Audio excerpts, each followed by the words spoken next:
son, welcome. Come inside. Father, give me your hand here, sir. How was your trip? It was hot.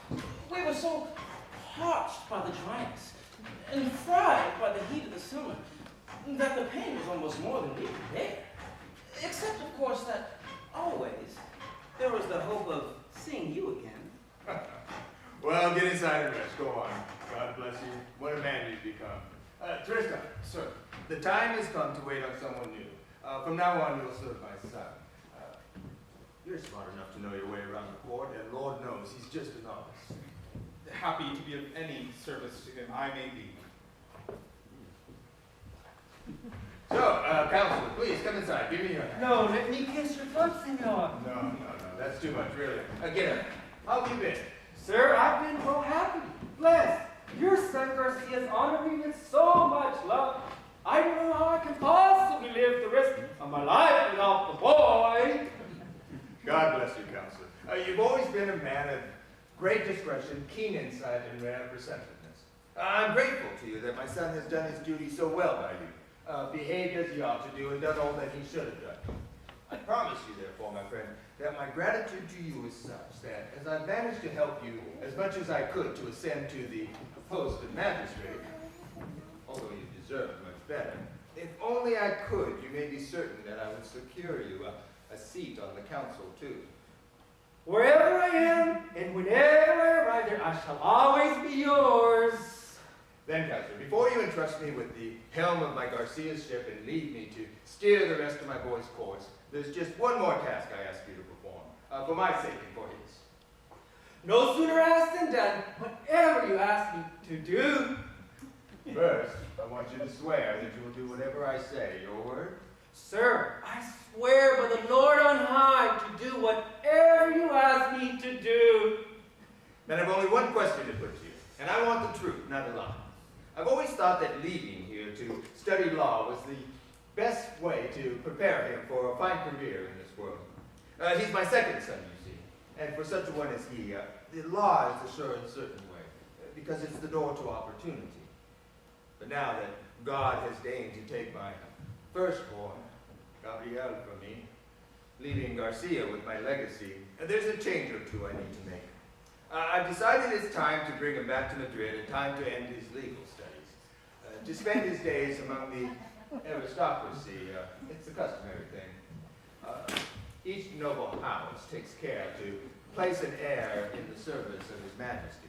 Now, my son may not be of the first rank, I know, but as a loving father, I want him to be well thought of, rather than considered one of the worst. And therefore, counsel, the only thing I want from you is the simple truth. Without flattery, what kind of youth has he been so far? You helped to bring him up. What do you think of his manners, his personality, his character? Any flaws he seems to favor? Any vices? Are there any behaviors I should know about to help him change? And believe me, you really couldn't grieve me, not in the least, by telling me so. So, tell me all the bad news now while I can still help my son, not later after the damage is done, and I'm bound to find out anyhow. Great, sir. I assure you there was no need for you to give me such a strict injunction. I know my duty here, and my function is to obey, not yours to plead.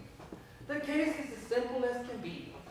If a man should buy a horse, the trader, as a matter of course, the one who's supposedly broken, has the duty to dispose as much of the horse's quirks, for otherwise there will be an unpleasant surprise, both for the animal and the man. Your son Garcia, in all that he performs, does have a certain flair that perfectly suits the son and heir of such a noble family. Your son is generous, he's bold, he's witty, wise, articulate, open, devout, and temperate. Usually, though, not yet old enough to avoid the impudence and rashness of youth. Such passions as all young boys have, Garcia has. So mentioning them makes little sense. But there's one tiny fault, just one, that I have noted, and indeed he has been warned about, but unfortunately nothing seems to get done about it. Is it likely to affect his standing here? Could be. What is it then? Be honest with me. Well, the things he says aren't always true. But that's a terrible thing for a man to do in his position. It's just a temporary condition, a bad habit. I think if you bear your authority upon him, and as he grows, those two will cure this fault. You'll see it's just a phase he's going through. If nothing could be done when he was pliable and easy to straighten out, what can we do now that the sapling has become a tree? Sir, those were Salamanca days. Boys will be boys. Senor, in place the only thing they know. They're free to follow their every whim. They give vice the name of virtue, call mischief, manners, and folly all the grace they want, the prerogative of youth. But here in the court, sir, we have their hopes for his reformation, for here he has, for his edification, such models of nobility. It almost makes me laugh to see how ignorant you are of the way things work in court. Are you trying to say he couldn't learn mendacity in court? Why, don't you realize that even if he were at the top of his game, he would lose daily to some men at the game, even with the lead of 1,000 lines. Here in Madrid, there are some politicians of power and wealth who deceive and conceal to close a lucrative real estate deal or to improve their social positions. Believe me, if you threw away my entire estate, blindly pursuing love affairs, or gambled through every night and every day, if he were reckless and restless and inclined to take a fight at the least provocation or marry far beneath his station, if he were to die, I still would find the strength to bear these things and control my grief. But to know that he's a liar? Oh, what a horrible fault! It's so repugnant to my very soul. All right. I know what I have to do before the bad news gets around. I've got to move quickly till I found some girl I can marry him to. Well, Counselor, I'm in your debt. You've certainly given me evidence of your zeal and your intelligence. Much obliged. Now, when do you have to get going? I was thinking of leaving right away. Oh, that can't be. Stay and rest a while, and then go see the sights at court. I'd really love to spend some time with you, but duty calls. New job, you know. Of course. A man can never move too fast when he's moving up. Goodbye.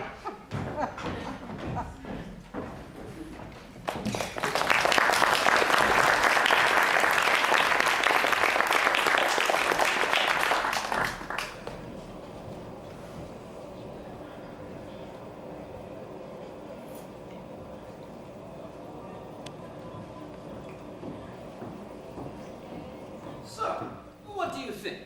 Do you like my coat? It's absolutely divine, sir. Such enterprising people, those Dutch, to invent all this frou-frou surrounding the throat.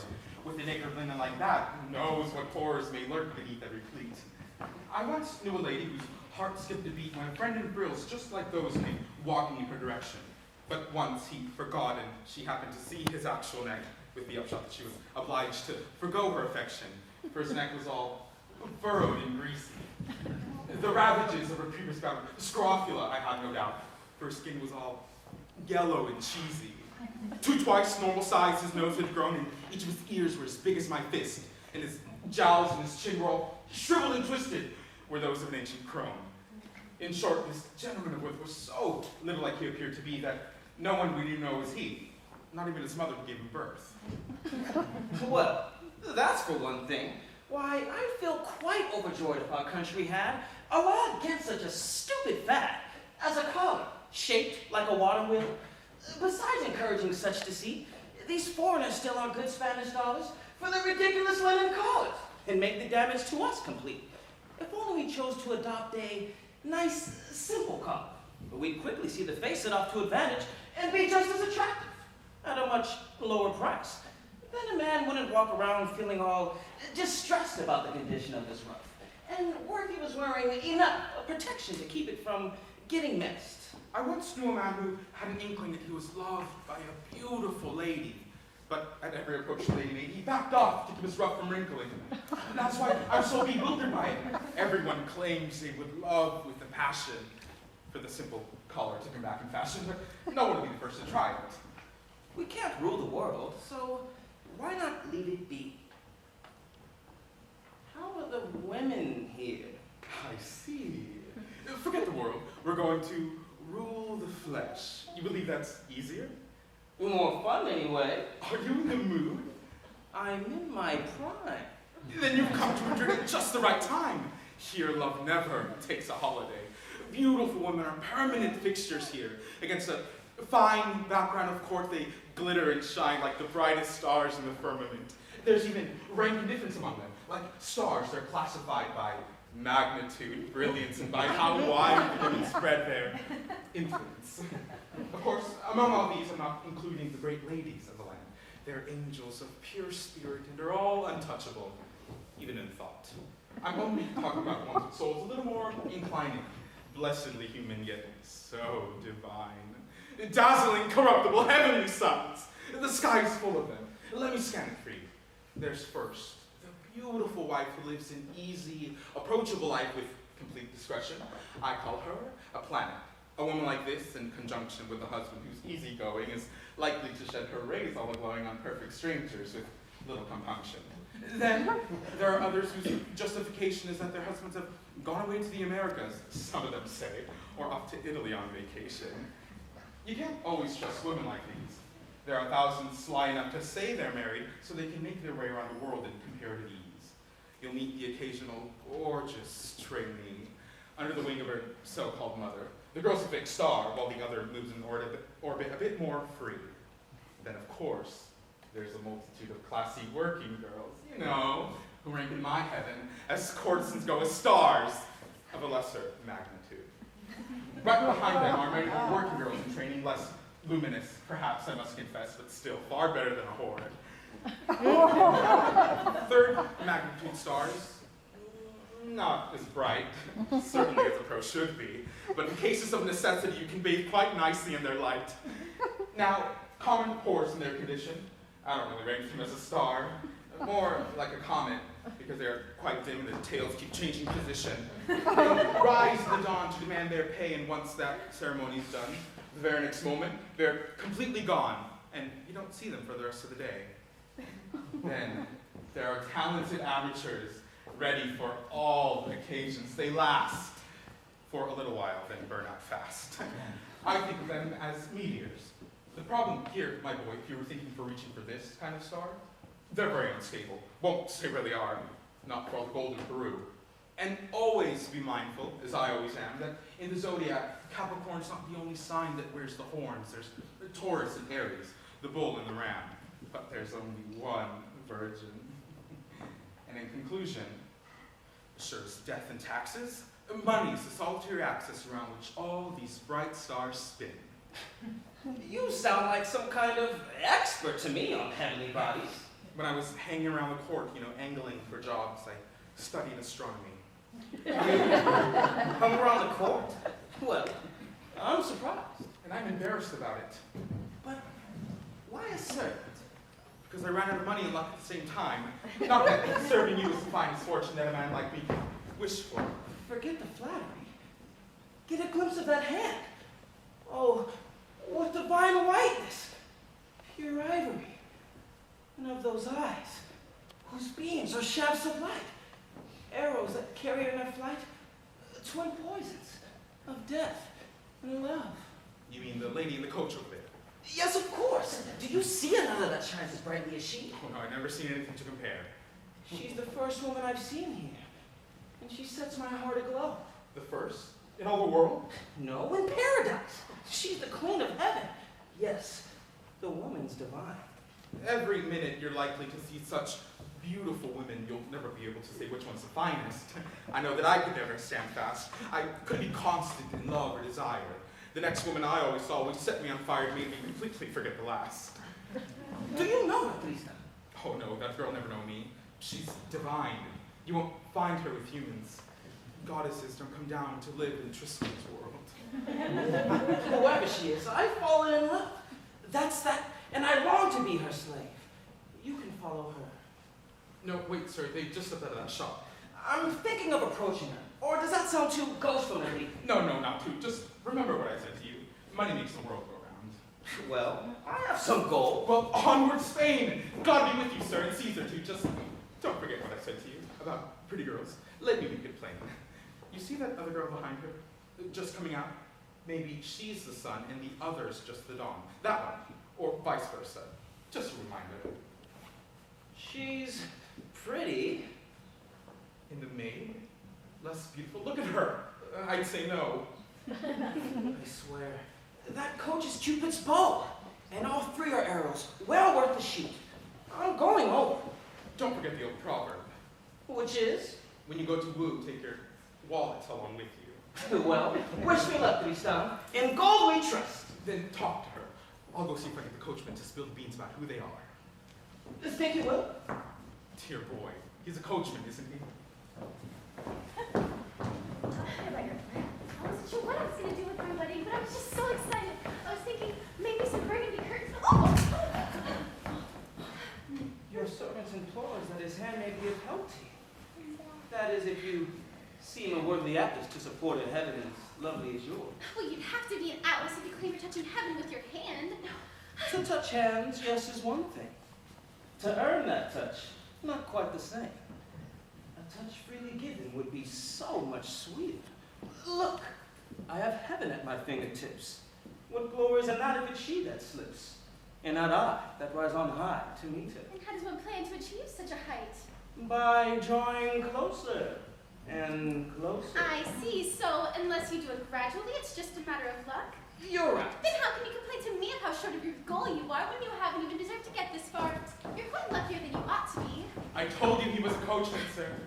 I've got some news about who they are.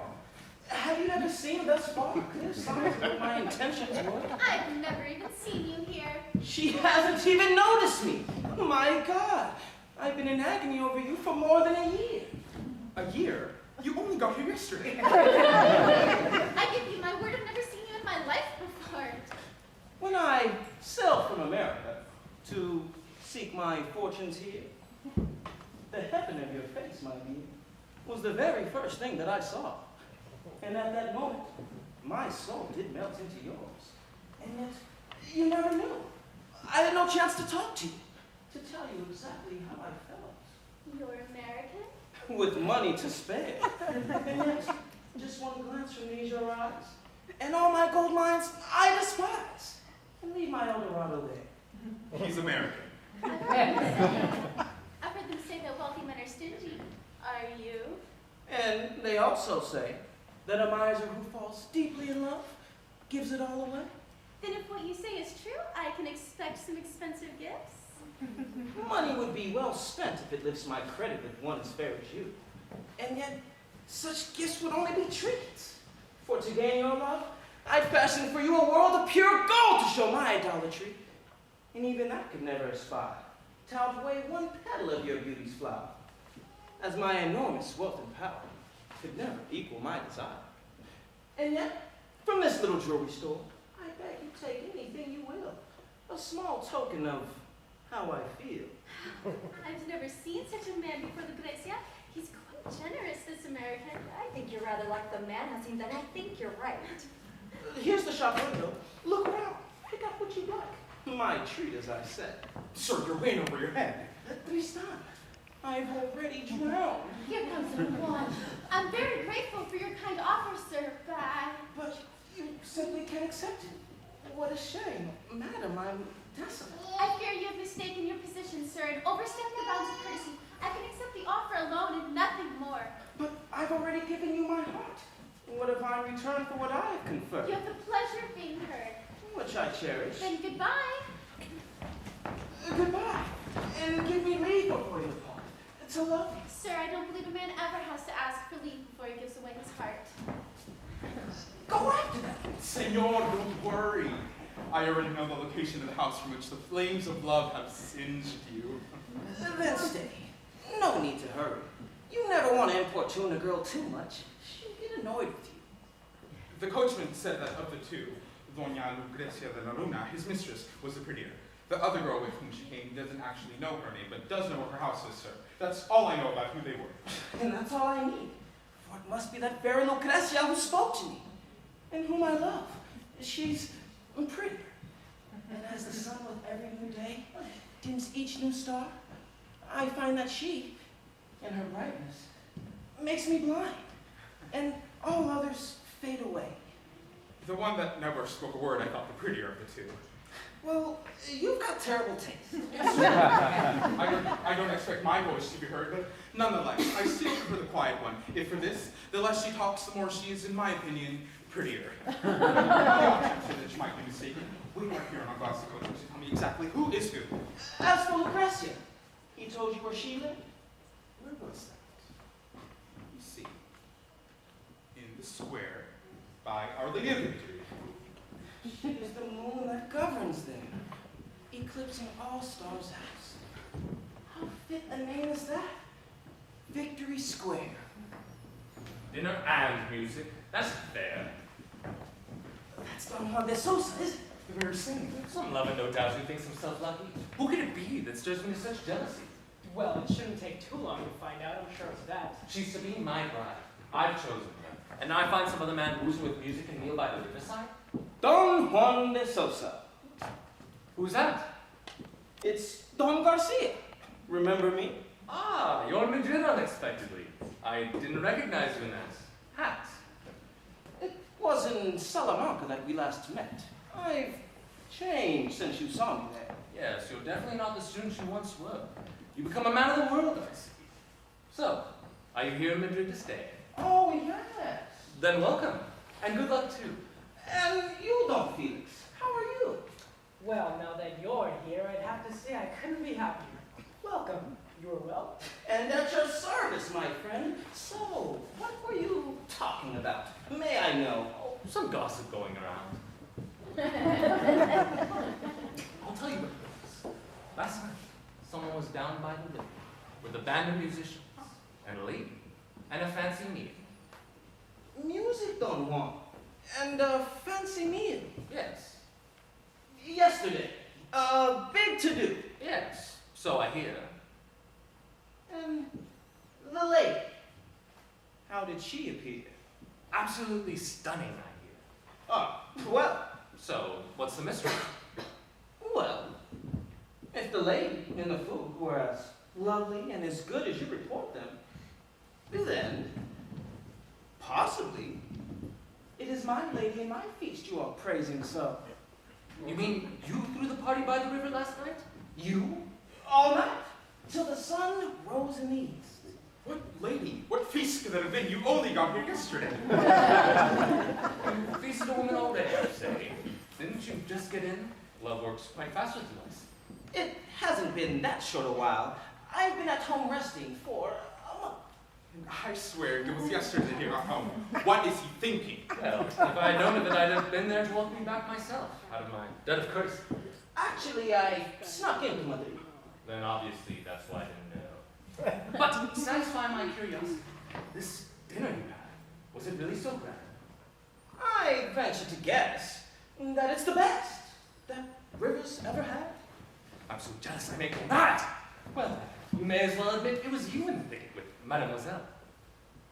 Don Juan, you lead me to suspect, from your tone of voice and your grim aspect, that the lady is known to you as well.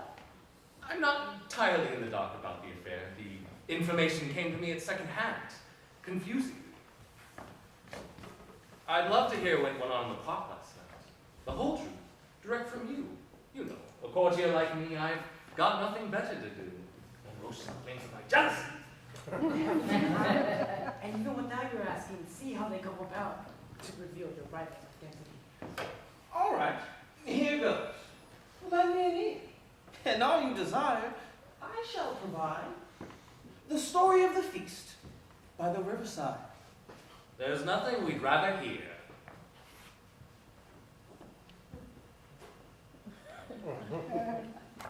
There in a thicket, deep and dark, amid the high and overshadowing elms, was hid a secret clearing, black as the face of night, in which there stood a table, clean and bright, a perfect square, set with the elegance of an Italian hand and the opulence of Spain. There in the fine embroidery of tablecloths and napkins, one could see 1,000 gorgeous birds and beasts that lacked but souls to be alive.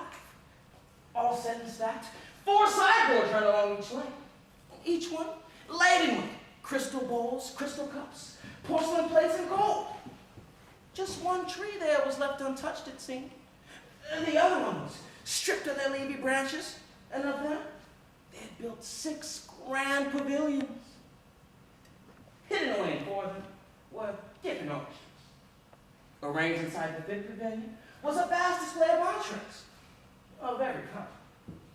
Inside the 6th, fresh fruits and desserts lined the walls. And among the appetizers and preserves were pastries and preserves. The coach arrived, and out my mistress stepped, my lady, and all stars else, except her eyes, were dimmed with envy, while the brook babbled with joy at catching just one look from her. And the air inhaled her sweet perfume. Her lovely footfall made the grasses bloom where'er it touched with emeralds. Each curl of wave, a crystal. Each grain of sand, a pearl. Then, suddenly, there was a bright confusion of Roman candles, pinwheels in profusion, fireworks everywhere, rockets flying through the air, turning the evening sky to day, and flaming still, higher and higher, till all this patch of earth became pure fire! Then, just as the fireworks dispersed and faded, 24 bright torches burst into flame, dimming both the stars and the moon. At once, a woodland band struck up a tune from one of the pavilions. Hearing the sound, the strings from their pavilion passed it round to the 3rd, where the flutes picked up the melody and added their sweet notes to the harmony. Then, from the 4th pavilion came the rich sounds of a 4-part choir, under which Spanish guitars and harps were softly strumming. To celebrating song, my ladies, come. And as the servers served the food, 32 courses for the main meal, a good 3 dozen more of appetizers and hors d'oeuvres before the meal, with a grand assortment of fresh fruits and desserts for later. The fresh fruits, desserts, waters, wines, even the juices, were served in frosty crystal bowls, all made of ice, and covered over with masses of winter snow, so artfully preserved that the wandering river had thought that it swerved out of the grove and somehow found the freezing heights and passes of the Pyrenees. And as the tongue, delight, and the taste of pleasure, the nose was no less busy, graced with soothing fragrances of potpourri and perfumes, flowers, herbs, spices, distilled to sweet aromas. What had been a grove became a heaven of muscadine. And in the center of that table stood a hole full of toothpicks, not of wood, but of pure gold. The figure itself, a man, diamond studded, and no bigger than this. A dying man, shot through and through with golden arrows, which showed to her the true picture of her own cruelty to me. And in that figure, my fidelity. These golden toothpicks, drawn from willow, reed, and straw, their proper office. For gold indeed must be toothpick, when teeth are pearl. And as I feasted there, this lovely girl, musicians, hidden away in their private bowers, played melodies to slow the morning hours, to stop the stars, and halt that earthly speed. But that Apollo, envious to hear a music more sweet than his, raced to the east and brought the dawn to end our loving feast.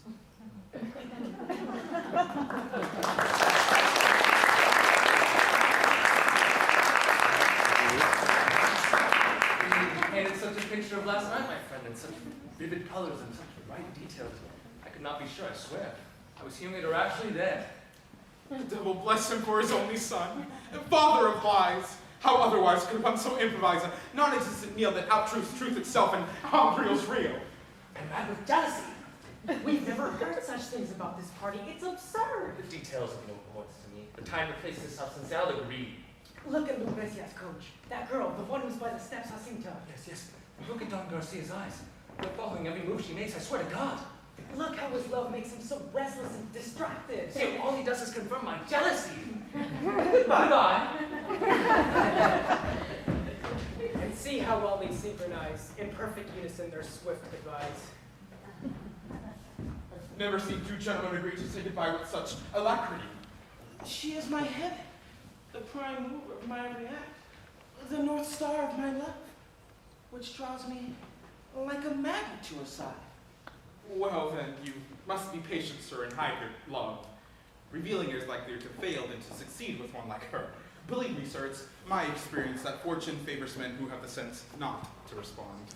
But for women, sir, and devils use very similar ways to work their evils. The souls they have already, they ignore. They don't tempt them. They don't go hunting for the already damned. For once they have them in their claws, they can begin pursuing with a vengeance. Night and day, only the ones they fear might get away. I know, you're right. I'm just not master of myself today. This woman that you love, until you actually know just who she is and what she has. Don't get mixed up in this. Remember, sir, to look before you leap, or you'll end up over your head in deep water. Not everything that's green is grass. Jump in, you can sink in a morass. Go find out all you can. Me. I'll take good care of it. Leave it to me. But now, for God's sakes, tell me something, sir, before I burst. What were those stories for that I was hearing? I ask only that I might help you in your task, whatever that might be. If you get caught lying, the shame and disgrace are not going to go away. So why did you tell all the ladies you were from Peru? Because, Tristan, the fact is that foreign men do well with Spanish ladies, especially when they're from America, a country which is, to women here, always a sign of riches. I understand that that's what you intend, but those means won't lead you to that end. Eventually, the ladies have to know exactly who you are. Till when are going to be received into both parts of the ladies' houses and their hearts. And once inside, thanks to this stratagem, I'm pretty sure that I can manage them. You win again, sir. Now, I pray explain that other business, how you've been here for a month and you're not yet seen at court or in town. In fact, you've been at home since yesterday. So, what's the plan? Surely you know, there's nothing grander than a man who's traveling incognito, or hides himself away behind the door of his great house, or else retires to some tiny village out of public view. You win again, sir. And the fancy meal? That was because I hate to feel inferior, Tristan. You'll never know how satisfying it can be to show another person up, who comes in bursting with news about some party he's given, or some swell thing he's done, by topping his tab with a bigger one. Before he gets his out, you tell yours first, and stuff it down his throat! A very tricky move of self-defense, sir. A dangerous feat for even a master fencer. You'll be a joke at court quite soon enough the moment that those people call your bluff. A man's life needs a little stimulation. If all he does is swell the population and act like everybody else, then how is he any better than a horse or a cat? It's a wondrous thing to be a famous man, worth striving for by any means he can. In every street, they'll be whispering my name, and everyone will know about my fame, just like that man in Ephesus, when he brought down a church to become a celebrity. And here's my best, and a final reason too. It's something that I really love to do. Well, those are varying your thoughts, I fear, and your ideas much too advanced for here. So what you need to do is keep a lid on thoughts like those to make it in Madrid.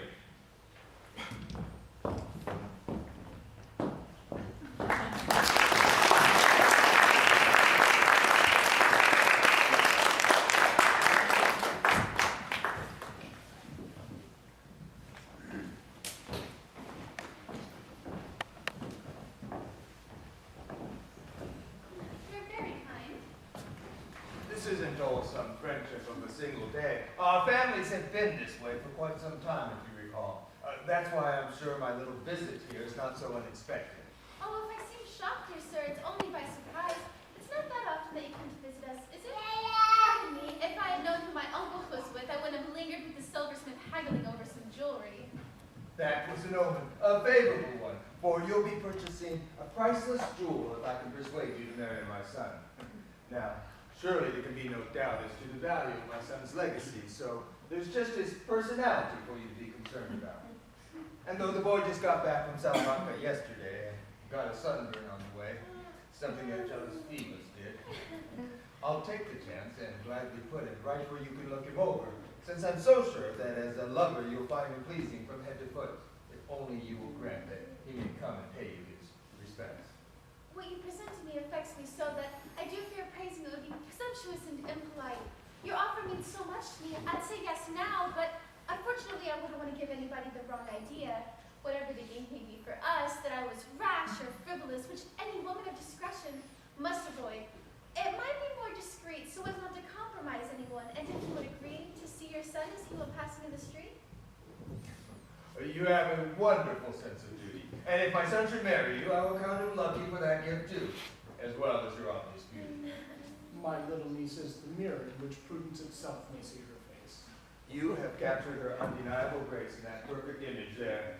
Don Garcia and I will ride on horseback along the avenue this very afternoon. And when you do, I'll get the window looking out.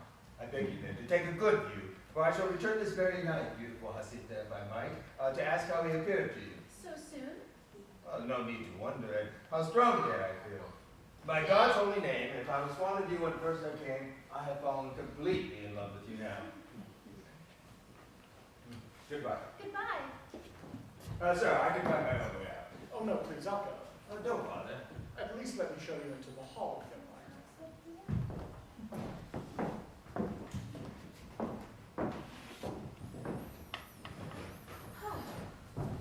The old man's really rushing you. I should be rushing myself much more, because this match is perfect for my honor, but I have to do instead what love advises me to. My poor Don Juan, the master of my every thought, will probably not get promoted, which means the end of our marriage plans. But I love him so. He is so forcefully fixed in my heart that though I would have every right to entertain other proposals, I could never discard his love. I tremble with pain when I think of yielding my maidenhood to some other man in marriage.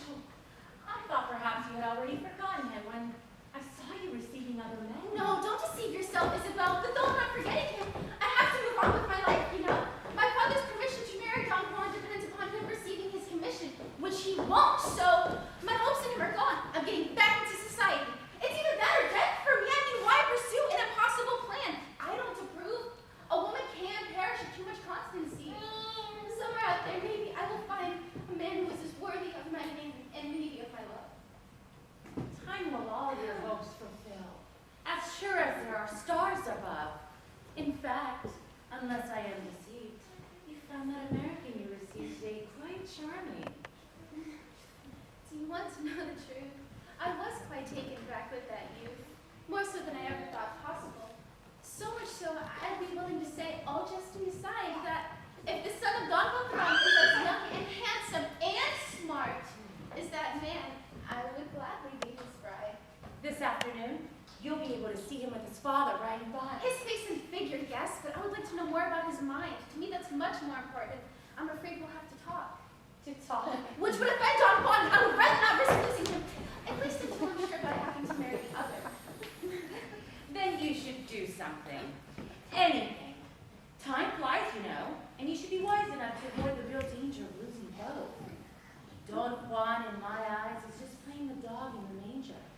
You can talk to the son of Don Beltran if you really want to, without Don Juan finding out. For years, women like you in cases like these, I've always found some plan we could use, and you can too.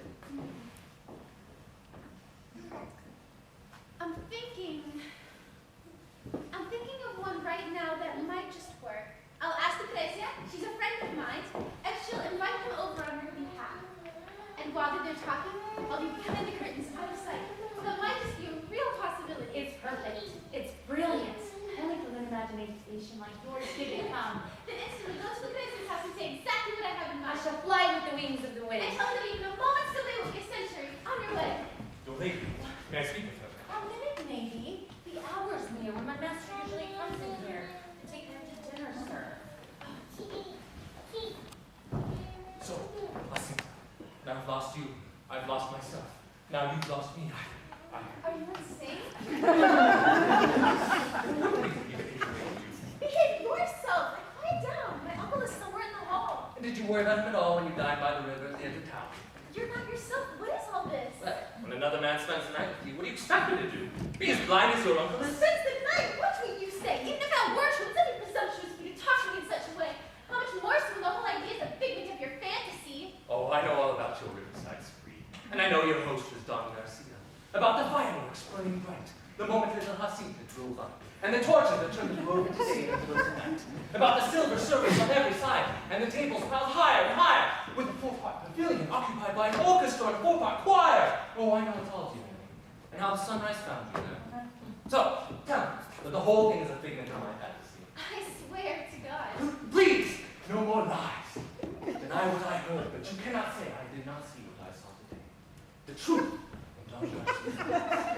And what did his father have to say? What did he want? Explain that one. You spend the whole night with the son and then with the father the very next day. I stand here. Don't lie to me. I know your ways and your delays. What of your inconstancy, jealousy? Oh, may the author of my pain lose for his own done.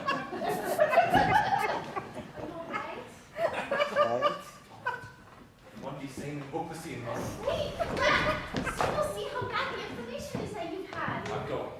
Your uncle mustn't see me. He's nowhere near. I swear I can change your mind. The only way is to promise to marry. Today, I think my uncle is right out there.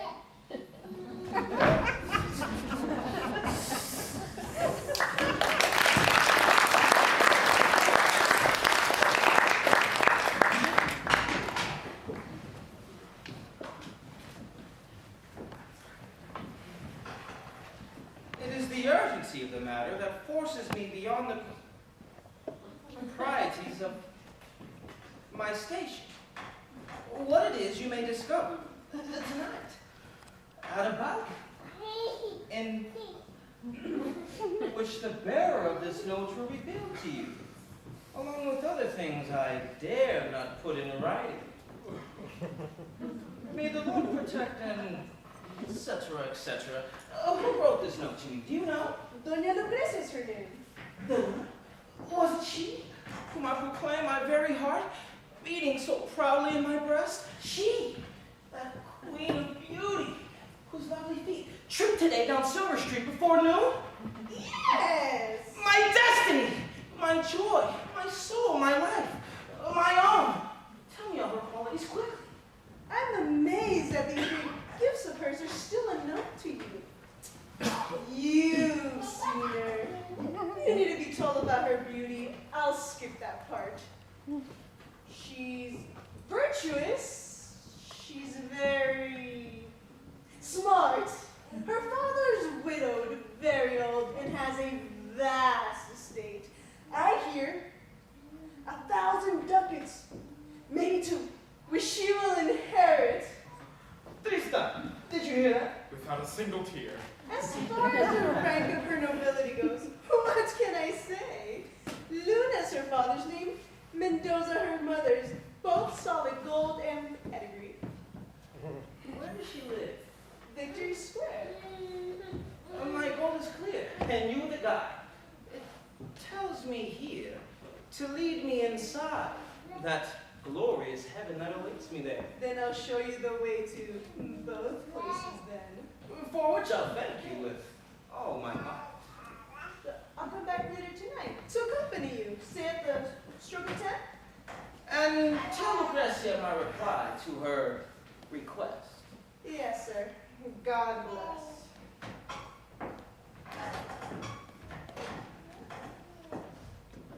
Oh, what happiness! What joy, what love! What a fortunate man am I. Remember, Lisa, the coachman said Lucrecia was the prettier.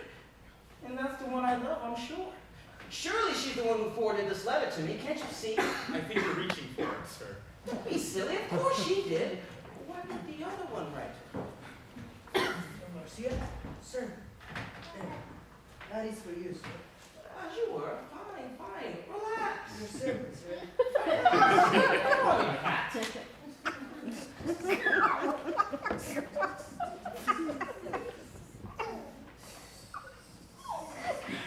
I wish to set the matter straight about a few important things.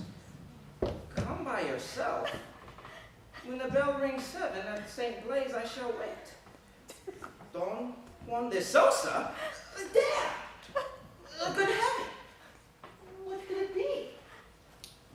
I only got here yesterday. And he is a friend of mine. At 7 you may tell me. I will not fail to meet with him. Hello? Senor? Don Garcia, what is it? You're like extraordinarily pale. Nothing at all. No problem? None. Oh, this is gonna be good, I can tell. Fetch your knife. And my sword as well.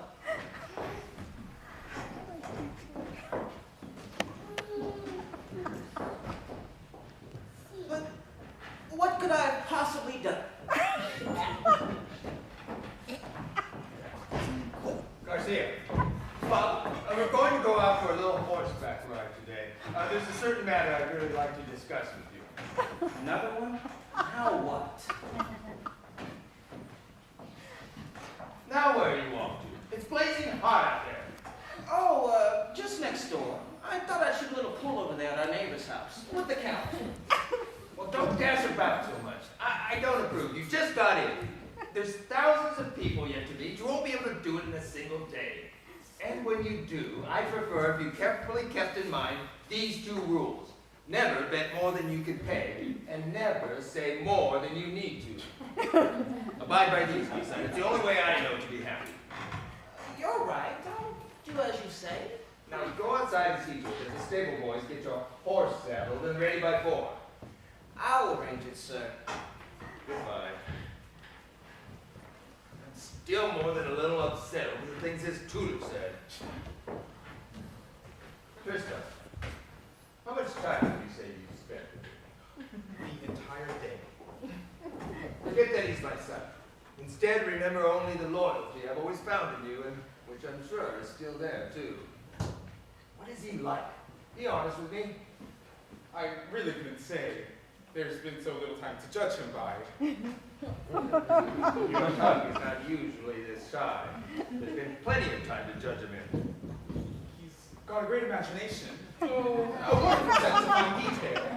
But a young man's fancy can sometimes fail him through rashness or overcompensation. Salamanca was his nurse, but he needs to be weaned away from the taste for sophomore pranks and be placed where the crowd can't infect him. What's worse than the habits picked up in college? This wild talk, this lying without caution or sense, this boasting about everything, this compulsion of his to risk it all. I heard him today in 1 hour tell 6 or 7 lies. God help me! I've never said a single word to hurt you, sir. But here's the big surprise. They were such terrible lies. He could have caught in any single one of them. Good Lord! I've never said a single word to hurt you, sir. Not if you commanded me. I know only too well your love and loyalty for me. Then, sir, forgive my temerity if I remind you not to tell your son. Don Garcia was never here that I told you. Surely you see the risk that I run. Put your trust in me, Tristan, and put away your fear. Now, go outside and see to it that our horses are ready.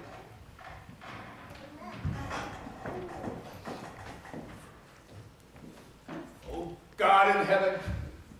Well, since it is your will, Lord, even this must make sense somehow, somewhere. I'll have to bring this marriage plan to swift conclusion this very day. And with a little speed, I may just mend this fault. I can only do it before the court starts taking notice of his instability. Which I'd say effectively block any marriage worth the making. Still, with any luck, his new position as a married man may just be the motivation he needs to reform his vile condition, since it's Hopeless to think that constant correction, advice, rebuke, or disapproval would ever result in the removal of such an ingrained predilection.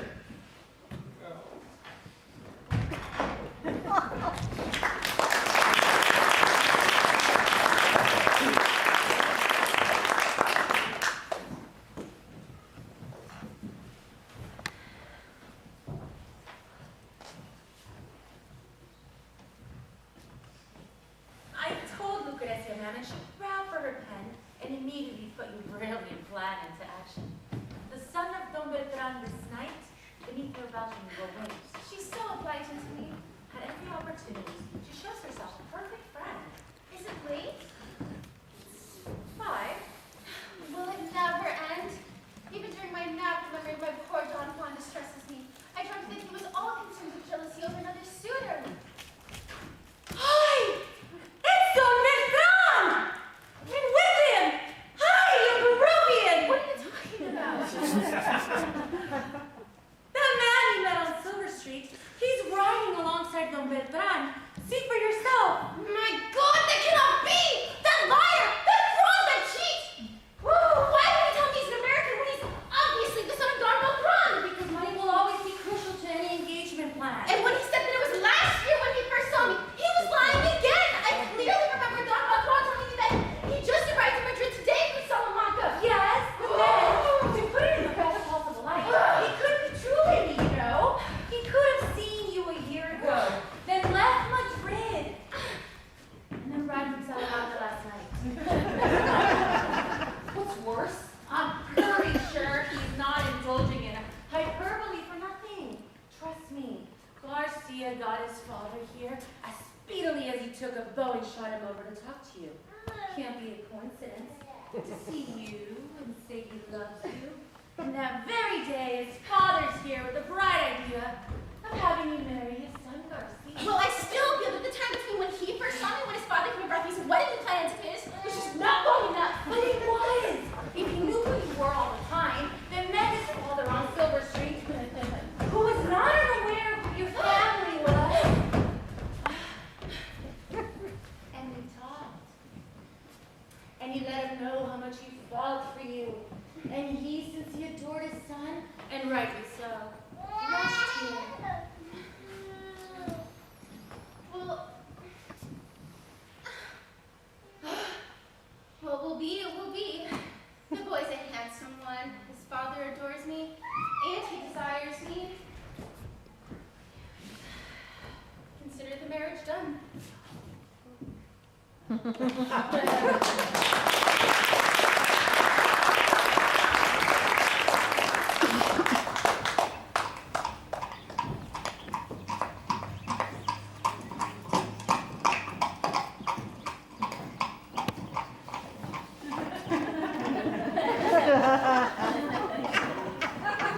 What are you thinking about? This is the most magnificent house I've ever seen.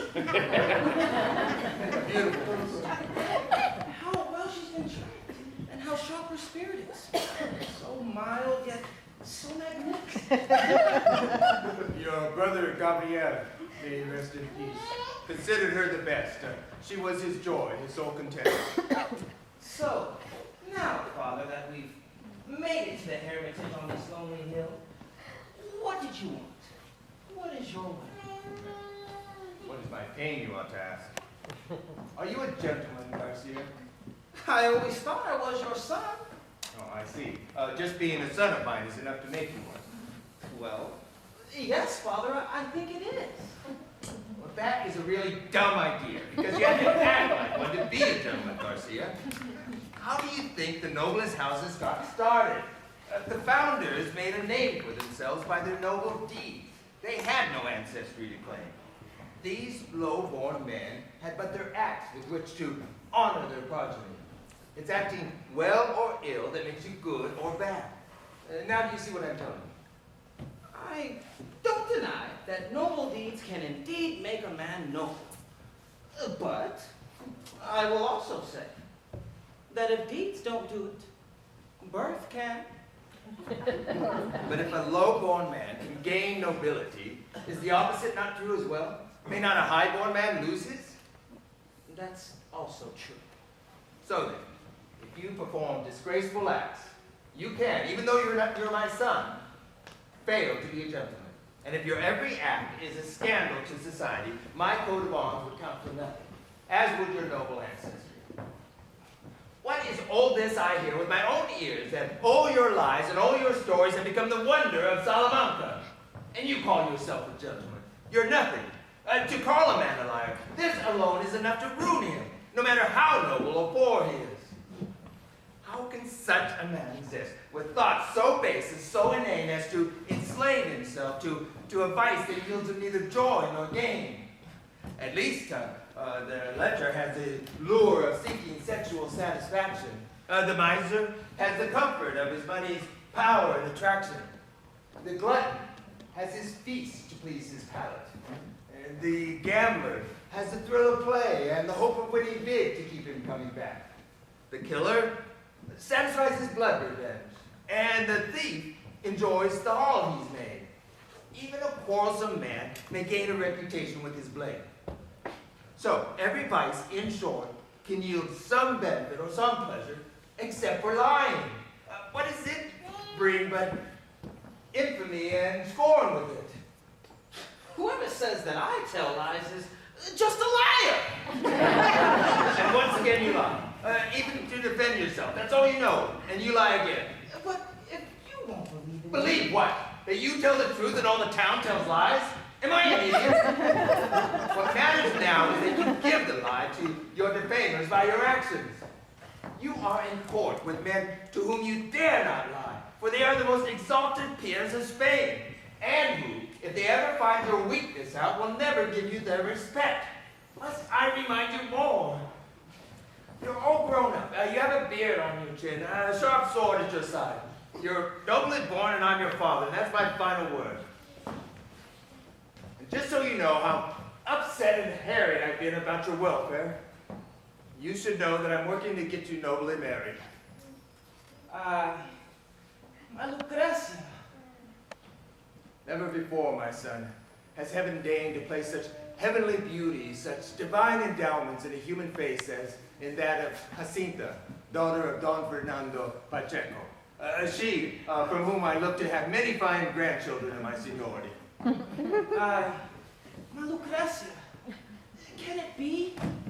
You are the only mistress of my heart. What's this, no answer? Yours I must be. By heaven, my love. Now what are you so sad about? Speak up, don't keep me in suspense. I'm sad because I find I cannot give you my obedience. But why? Because I'm already married. Already married! My God, and I not know of it? How can this be? I had to marry, and secretly. Has ever a father been so disgraced? Come, tell me all, and speedily. Come on, imagination. Lend me now your finest subtlety. There lives in Salamanca, sir, a gentleman of noble fame and family. His forebears were Américas. Don Pedro is his name. Heaven has given him a daughter, a second heaven, with sons for eyes, and cheeks as rosy as the water on the horizon at sunrise. To keep it brief, I'll say this much only, no more. That nature, sir, took every blessing fit for such a young age and gave them all to her. But fortune, when she sees someone so blessed, is nature's enemy. And to oppose what nature had done, gave her the gift of poverty. Moreover, though her family was far less rich than noble, there were three in line for the legacy. 2 brothers, born ahead of her. I saw her once. Whoever said that Cupid's shafts were tipped with flame? What I felt then was ice instead, a chill that pierced me all the same. Why do we think of them as hot? These passions and these feelings.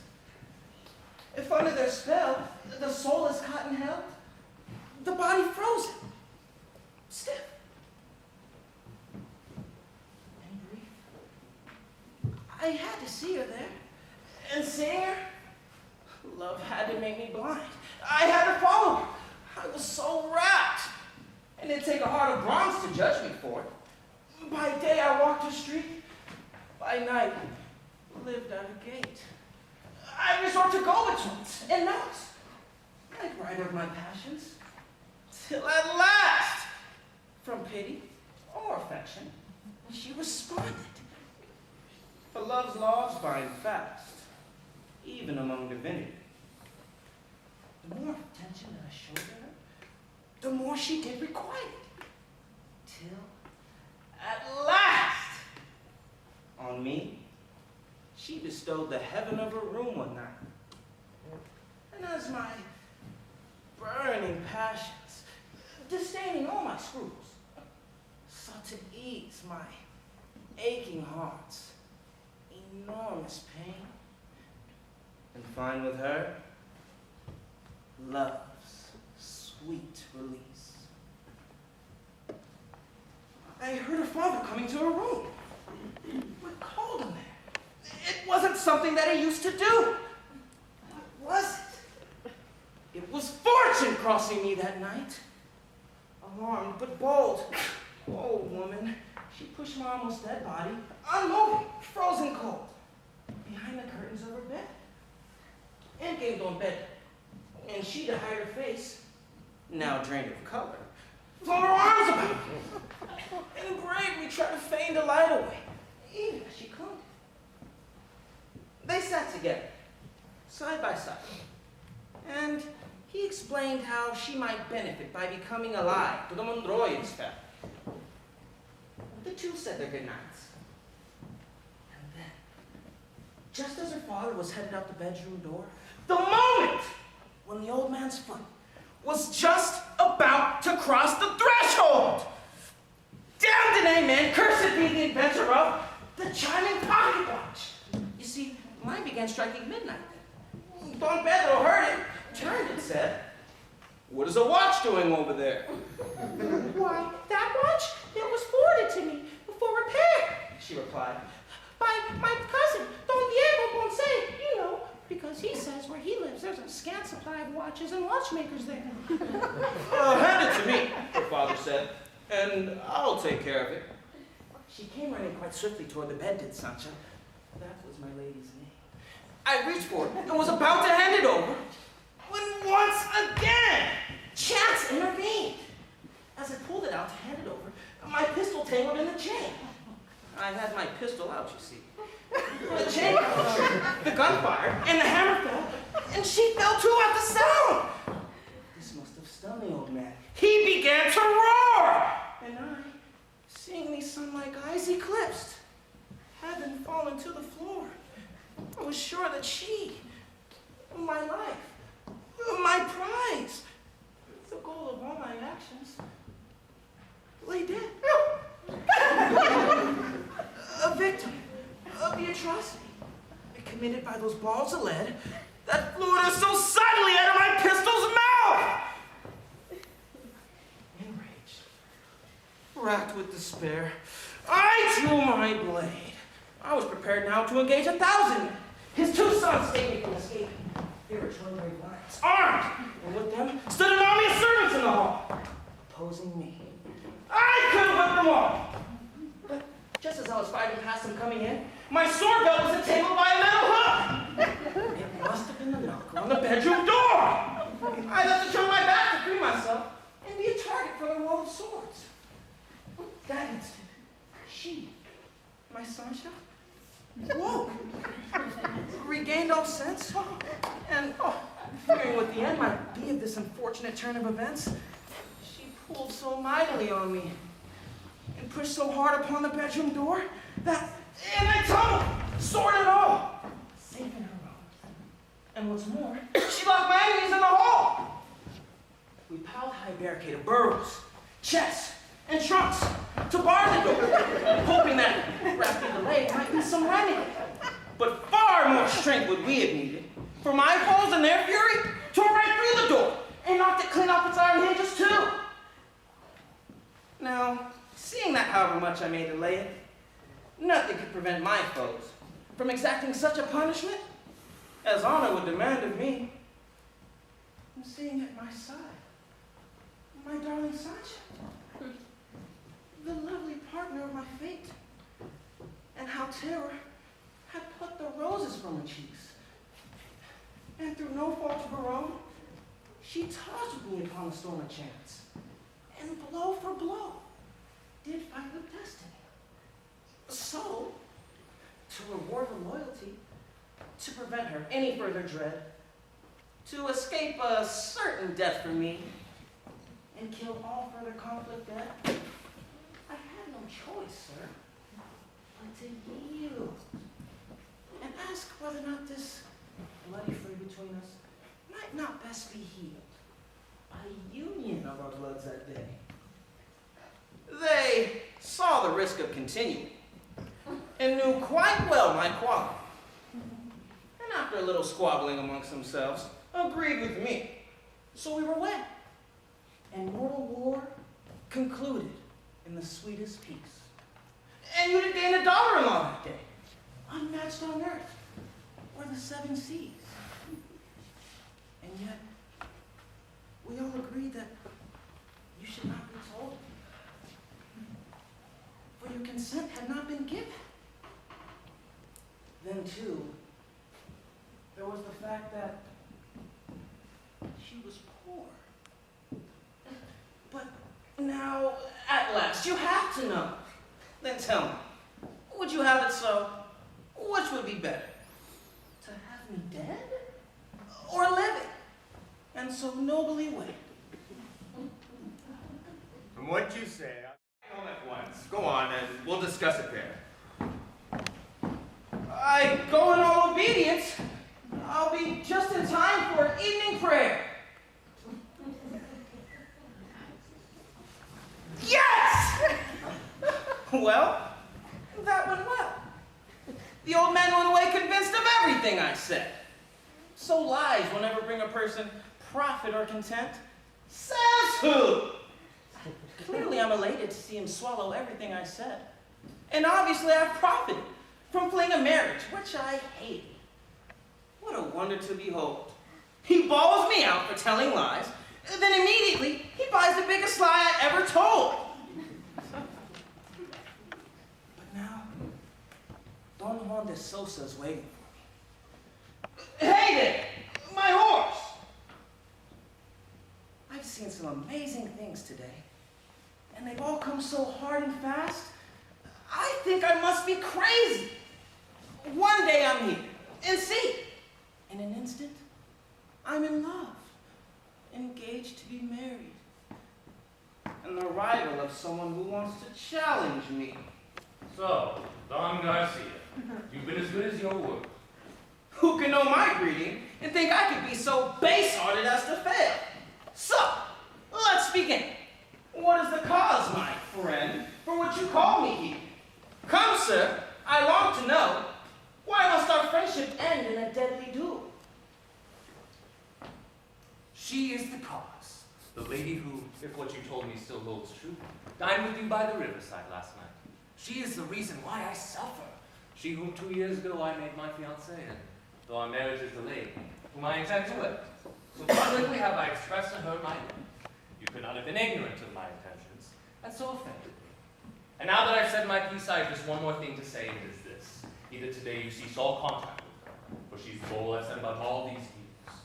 Or, if you feel my request is groundless, we'll settle this with swords. Winner take all. The lady by the riverside, by heaven, hell, and earth between, is someone you have never seen. Nor could she ever be your bride. The woman's married. She got to Madrid only a while ago, Don Juan. I know for sure that if anyone has seen her, I have. You never did. And once she goes, I have no desire to see her again, as much as I wish to live. Nor ever on this will I give you my solemn word, or you call me a liar. Well, what you told me puts an end to all suspicion, and the rage inside my heart is calmed. I am satisfied. Well, I'm not satisfied, my friend. You called me here. You challenged me. For honor here I must must remain. Be true to what I am and gain either my death or victory. Consider, friend, before we engage, that though my fears are satisfied, I still feel burning deep within the memory of my jealous rage.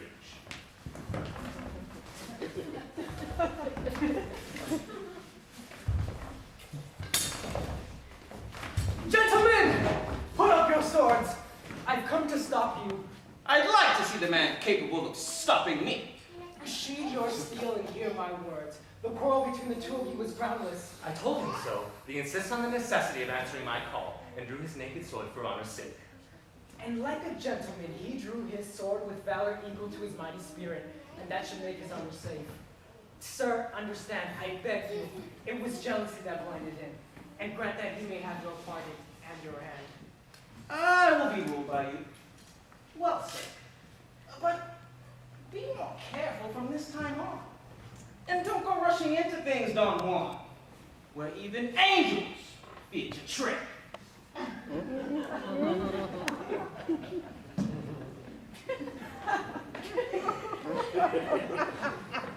You're a very lucky man, you know, that I arrived here just in time. So what you're saying is I'm mistaken. Yes, Well, who told you so? one of Lucrezia's pages. I know all the details. Enlighten me. What really happened? Your page did see Jacinta's coach and coachman go last night down to the elm grove on the riverside. And the ladies within had themselves quite a marvelous dinner. But the coach was a borrowed one. Here are the facts. Last night, at the very hour Lucrezia went to see your beautiful Jacinta, she was trying to deal with a pair of queens from out of town. Her two cousins, the ones with the killing eyes. Oh, the ones from Common Street. Precisely. And they're the very ladies who begged Jacinta to let them use her coach, in which they made their way under cover of night to the river. Which you would know if you had gone to the grove and discovered your mistake. Yes, that's the thing that made me make this fatal error. And yet upon discovering my mistake, I feel such joy that everything I suffered almost seems worth suffering. I've something else to pass along. You might find it amusing. Oh, say. Something our friend Garcia did. It seems he only got to Madrid from Salamanca yesterday, and then immediately went to bed and slept the entire night away. So, everything you heard him say about this feast was all in his head. What are you saying? I tell you true. You mean that Don Garcia's eyes? I'd say that any man with eyes in his head can see that. The whole thing's too far-fetched to be believed. Gold and silver service, 6 pavilions, sideboards piled high with millions of plates, 32 courses, ice-cold goblets, orchestras, a 4-part choir. The only thing that puzzles me is how such a valiant man could be such a totally outrageous liar. The fear of a sword might try the strength of Hercules. Then he inherited its bravery and must have taught himself to lie. Come, let's go to Jacinta. It's time that I apologize to her and try to explain how such a liar could rouse all of my suspicions. And from now on, be careful not to believe a word Garcia says. Even if I heard the truth, I'd think it a fantasy.